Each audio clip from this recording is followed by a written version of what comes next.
Bonjour, professeur Ammar Tabaybia, chef de service de médecine interne à l'hôpital Birtraria et président de la Société algérienne d'obésité et maladies métaboliques. Donc, ces journées sur l'immunologie et surtout l'immunologie clinique sont très intéressantes. Il y a une collaboration qui est entre les cliniciens et les biologistes, particulièrement donc les immunologistes. Et mon point de vue, c'est qu'il faut dans l'avenir multiplier les rencontres entre les cliniciens, internistes, rhumato et autres spécialités, et en même temps les immunologistes, à la fin pour dire pourquoi, quel est le meilleur examen, quel est le meilleur marqueur, quelle est la meilleure technique immunologique qu'il faut utiliser justement pour faire le diagnostic le plus rapidement possible et qu'il soit en même temps rentable sur le plan diagnostique et pas cher en même temps, c'est-à-dire coût-efficacité.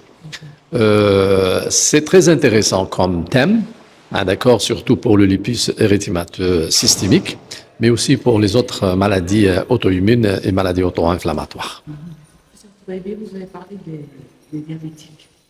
Oui, donc on a vu une conférence sur le diabète de type 1 et on a démontré, vous avez vu l'oratrice, elle a dit que probablement cette maladie, elle est infectieuse, parce qu'elle est déclenchée par un virus, et en même temps, elle devient inflammatoire. Mais une fois l'inflammation, elle est là, donc il y aura une destruction progressive et parfois rapide, donc des cellules qui produisent de l'insuline, c'est-à-dire les cellules bêta du pancréas.